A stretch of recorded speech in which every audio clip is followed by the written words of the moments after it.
isn't always the horror movie villains that we want to see get their comeuppance. Let's take a look at some of the scummy, stupid, or genuinely evil characters in horror movies that were served delicious just desserts.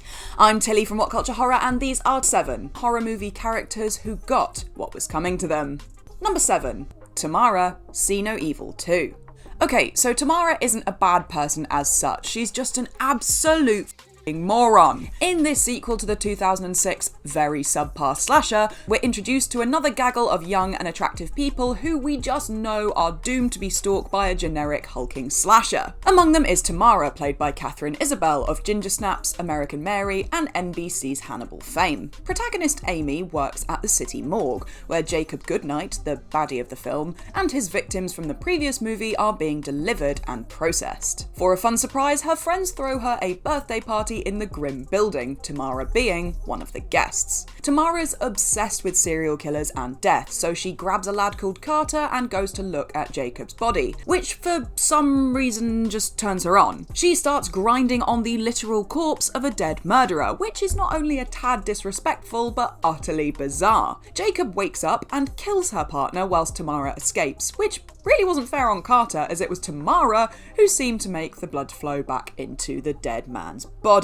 Tamara does eventually get her throat slit for her tomfoolery, which just goes to show that necrophilia isn't good for your health. Number 6. Mika, Paranormal Activity. Anyone who decides to film the haunting and slow possession of their partner, ignores said partner's pleas to stop doing so, and arguably make things worse by having a chat with the demonic force by using an Ouija board, is absolutely on the chopping block as far as horror movies are concerned. For the 86-minute runtime of Paranormal Activity, Mika annoys both Katie and the audience with his incessant filming of everything. Give it a rest, dude!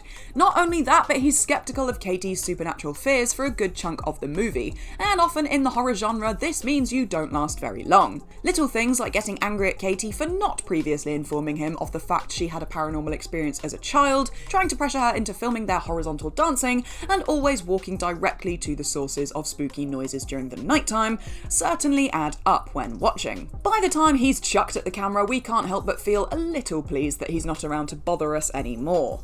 Number 5. Mark, Midsommar. Will Poulter, or that guy with the eyebrows to you and me, might have done his job a little too well in 2019's folk horror Midsommar. Poulter's character Mark is a knob stain right from the beginning of the film. He urges Christian to break up with Danny, which honestly would have probably turned out better for him, but not out of concern that their relationship is a tad toxic. No.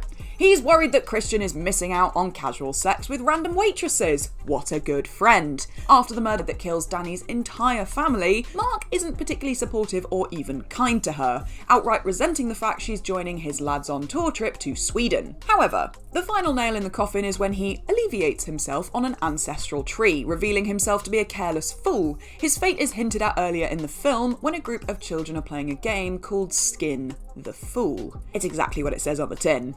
Number 4. Juno, The Descent. Sarah and her pals love adventure, which we see in the film's opening as they go whitewater rafting.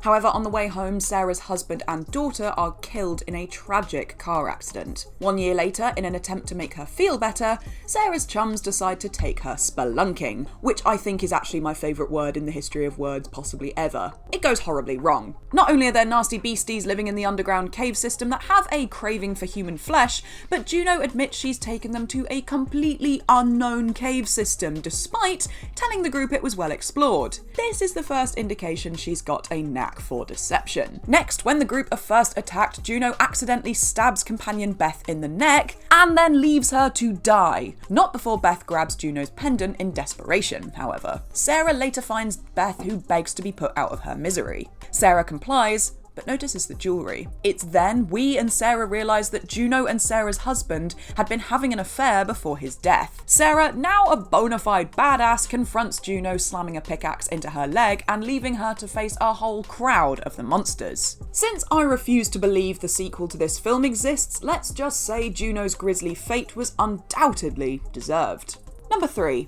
The Armitage Family, Get Out. You just know something isn't right with the Armitages when we first meet them in Jordan Peele's directorial debut, Get Out. They're creepy, especially the son Jeremy, who's just downright unpleasant. At least protagonist Chris has a nice girlfriend in Rose Armitage though. Chris soon starts to realise there's something far more malicious going on here, which comes to a head when matriarch Missy hypnotises him, introducing Chris and the audience to the now iconic sunken place. The Armitages are revealed to be a part of an insidious group that transplant their brains into the bodies of unsuspecting victims who are black more often than not. This weird coven of racist monsters do get their comeuppance as Chris manages to escape their claustrophobic grasp, and the viewer can't help but cheer him on as he takes them out one by one.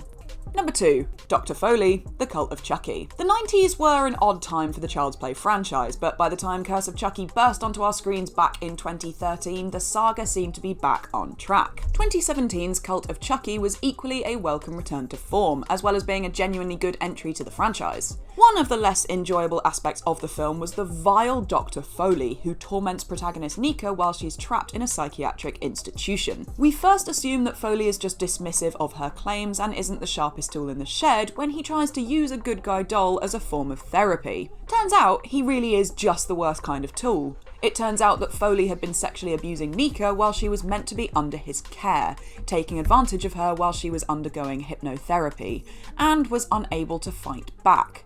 You know someone's rotten when even Chucky thinks they're sick. Nika does get her revenge though, killing Foley in what may actually be the most grisly murder of the Child's Play saga, stomping on his head as it explodes like a big, gross melon.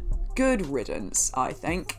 Number 1. The Criminals, The Last House on the Left. Before Scream and A Nightmare on Elm Street, Wes Craven released a grimy exploitation flick as his directorial debut. Despite being released over 40 years ago, it remains to be one of the most harrowing depictions of assault and violence put to film, with some truly horrific monsters being the perpetrators. After kidnapping, beating, humiliating, torturing and raping 2 innocent girls, a group of criminals then murder them and go on their merry way. They pose as travelling salesmen and crash at a nearby home. Only the home belongs to the parents of one of the girls. What follows is a series of explosive acts of vengeance, with the truly evil gang being met with deservedly grisly fates. One has his penis bitten off, one is killed with a chainsaw, and they all are subjected to the same helplessness that they had inflicted upon the 2 girls. The Last House on the Left isn't a nice film by any means, but you can't help but feel pretty damn pleased that the inhumanly cruel gang meet a painful demise at the end of the film. And that's our list. What other horror movie characters got what was coming to them? Let us know down in the comment section below. If you enjoyed the video, feel free to like and subscribe and swing on by our channel again if you want to catch more creepy content. I've been Tilly and this has been What Culture Horror. Thank you so much for watching. If any of the topics in this video have affected you, there are helplines, resources and people who really want to listen to you and make sure you're okay. Because you know what? You are loved and you are absolutely brilliant. Until next time, bye bye.